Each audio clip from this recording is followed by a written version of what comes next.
دوستو، کبھی سوچا ہے کہ جس ملک کو 1947 میں امن اور سلامتی کے نام پر بنایا گیا تھا، وہ دنیا میں دہشت گردی کا مرکز کیسے بن گیا؟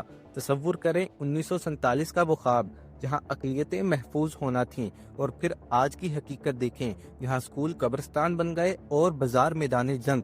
کوئی ہوا میں بات نہیں ہے، حقائق بتائے جا رہے ہیں کہ پاکستان نے اس جنگ میں 80,000 سے زیادہ جانیں گنوا دی۔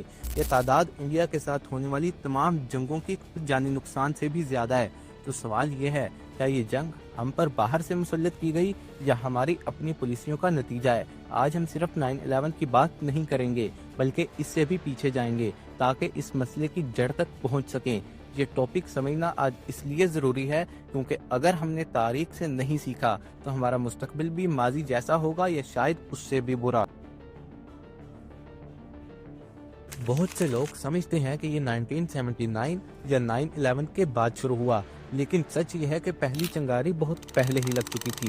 1947 کے بعد 1948 اور پھر 1958 میں بلوچستان میں جو بے چینی پھیلی، وہاں ریاست نے سیاسی حل کے بجائے طاقت کا استعمال کیا، جس نے لوگوں کے دلوں میں پہلی درار ڈال دی۔ پھر 1971 میں ایسٹ پاکستان کا سانیہ ہوا۔ حالانکہ مکتی بانی ایک علیحدگی پسند تحریک تھی، لیکن وہاں ہم نے ایک خطرناک مثال قائم کی کہ اپنے ہی لوگوں کے خلاف طاقت استعمال کرنا جائز ہے، اور اسی کا فائدہ اٹھا کر انڈیا ہمارے اندرونی مسائل کو اپنے حق میں استعمال کر گیا۔ 1970 کی دہائی میں جب ذوالفقار علی بھٹو کے دور میں بلوچستان آپریشن ہوا تو فوج کا کردار ملکی معاملات میں عام ہو گیا، جس نے آگے چل کر قوم پرست عسکریت کو ہوا دی۔ یہ سب چل ہی رہا تھا کہ 1979 میں افغانستان میں سوویت یونین گھس گیا، اور وہ لمحہ تھا جس نے پاکستان کی قسمت بدل دی۔ امریکہ اور سعودی عرب نے مل کر ایک مطلب کا سودا کیا، جہاں ہم نے صرف بندوقیں نہیں خریدیں بلکہ ایک سوچ امپورٹ کی۔ ہزاروں مدرسے کھلے جہاں بچوں کو صرف پڑھایا نہیں گیا بلکہ جنگ کے لیے بھرتی کیا گیا۔ اسکولوں کی کتابوں میں مجاہدین کو ہیرو بنا کر پیش کیا گیا، اور دیکھتے ہی دیکھتے کلاشنکوف کلچر ہمارے گلی محلوں میں آ گیا۔ حالات ایسے تھے کہ بندہ سبزی لینے جائے تو وہاں بھی آٹومیٹک ہتھیار دکھائی دے جاتا تھا۔ جب 1989 میں سوویت یونین واپس گیا تو امریکہ تو اپنا بیگ اٹھا کر چلا گیا، لیکن وہ لڑنے والے، وہ بندوقیں اور وہ انتہا پسند سوچ یہیں پاکستان میں رہ گئی۔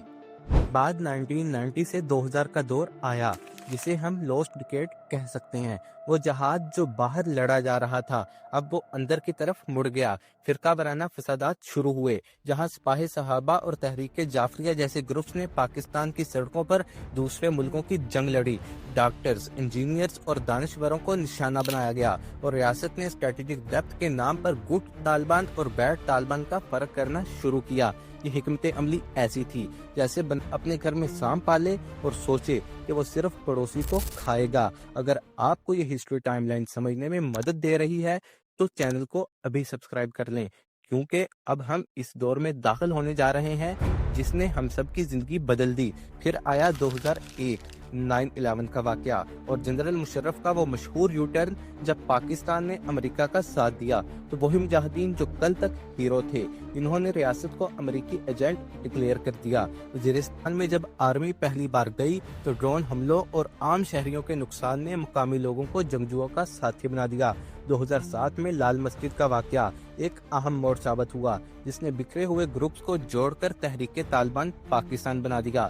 اس کے بعد جو ہوا وہ ہم سب نے دیکھا۔ سوات میں سرے عام کوڑے مارے گئے، لڑکیوں کے سکول بند ہونا شروع ہوئے، اور لاہور سے لے کر کراچی تک ہر روز دہشت گرد دھماکے۔ یہ وہ وقت تھا جب ہمارے ملک کا ذہنی دباؤ اور خوف اپنے عروج۔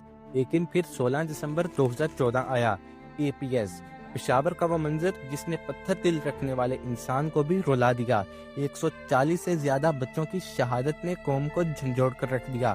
وہ جو کنفیوژن تھی کہ ان سے بات کریں یا ماریں، وہ ختم ہو گئی۔